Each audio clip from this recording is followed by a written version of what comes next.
श्री कृष्ण कहते हैं, होने को टाला नहीं जा सकता। नेक कर्म और ईश्वर के। अभिमन्यु के पुत्र राजा परीक्षित थे। राजा परीक्षित के बाद उनके लड़के जन्मेजय राजा बने।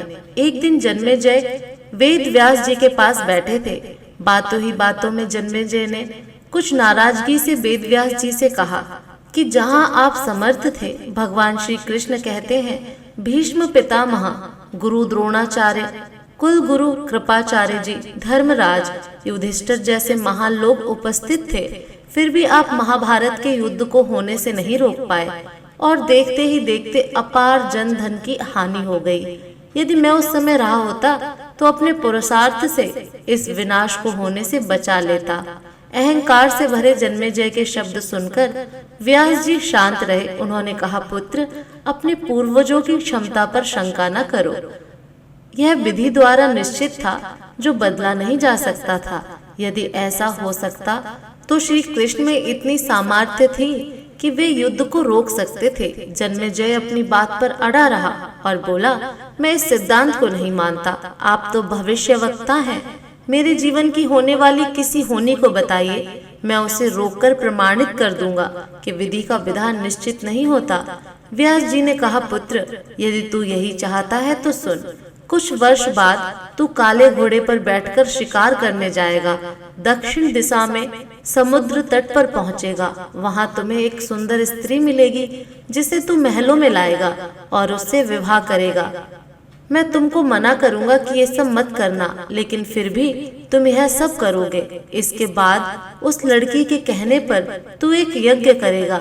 मैं तुमको आज ही चेता रहा हूँ कि उस यज्ञ को तुम वृद्ध ब्राह्मणों से कराना, लेकिन वह यज्ञ तुम युवा ब्राह्मणों से कराओगे।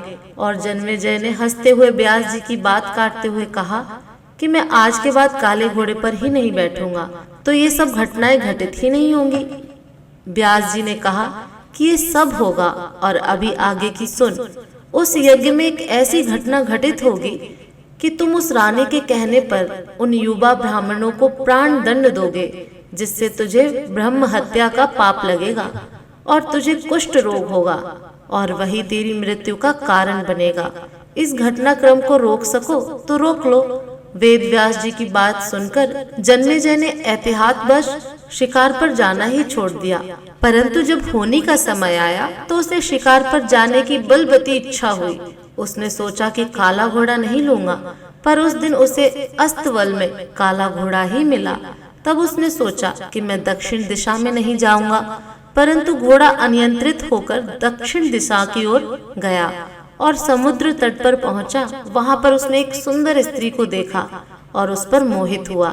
जन्मेजय ने सोचा कि इसे लेकर महल में तो जाऊंगा, लेकिन शादी नहीं करूंगा। परंतु उसे महलों में लाने के बाद उसके प्यार में पड़कर उससे विवाह भी कर लिया। फिर रानी के कहने से जन्मेजय द्वारा यज्ञ भी किया गया। उस यज्ञ में युवा ब्राह्मण ही रखे गए। किसी बात पर युवा ब्राह्मण रानी पर हंसने लगे। रानी क्रोधित हो गई और रानी के कहने पर राजा जन्मेजय ने उन्हें प्राण दंड की सजा दे दी। फलस्वरूप उसे कोढ़ हो गया। अब जन्मेजय घबरा गया और तुरंत व्यास जी के पास पहुंचा और उनसे जीवन बचाने के लिए प्रार्थना करने लगा।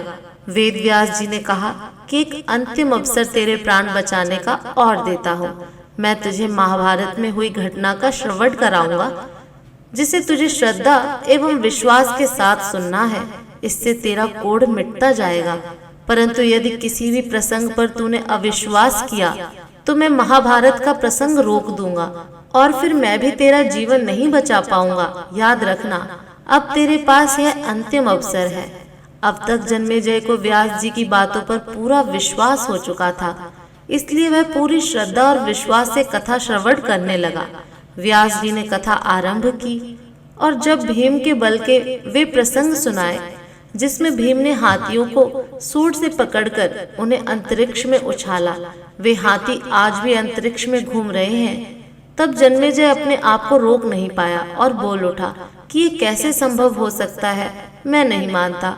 व्यास जी ने महाभारत का प्रसंग रोक दिया और कहा कि पुत्र, मैंने तुझे कितना समझाया कि अविश्वास मत करना, परंतु तुम अपने स्वभाव को नियंत्रित नहीं कर पाए। क्योंकि यह होनी द्वारा निश्चित था। फिर व्यास जी ने अपनी मंत्र शक्ति से आवाहन किया और वे हाथी पृथ्वी के आकर्षण शक्ति में आकर नीचे गिरने लगे। तब व्यास जी ने कहा, यह मेरी बात का प्रमाण है। जितनी मात्रा में जन्मेजय ने श्रद्धा विश्वास से कथा श्रवण की, उतनी मात्रा में वह उस कुष्ठ रोग से मुक्त हुआ। परंतु एक बिंदु रह गया और वही उसकी मृत्यु का कारण बना। पहले बनती हैं तकदीरें, फिर बनते हैं शरीर। कर्म हमारे हाथ में है, लेकिन उसका फल हमारे हाथों में नहीं है। गीता के 11वें अध्याय के 33वें श्लोक में श्री कृष्ण अर्जुन से कहते हैं, उठ खड़ा हो और अपने कार्य द्वारा यश प्राप्त कर। यह सब तो मेरे द्वारा पहले ही मारे जा चुके हैं। तू तो केवल निमित्त बना है। होनी को टाला नहीं जा सकता, लेकिन नेक कर्म व ईश्वर नाम जाप से होनी के प्रभाव को कम किया जा सकता है। अर्थात रोग आएंगे परंतु पीड़ा नहीं होगी। जय श्री कृष्णा।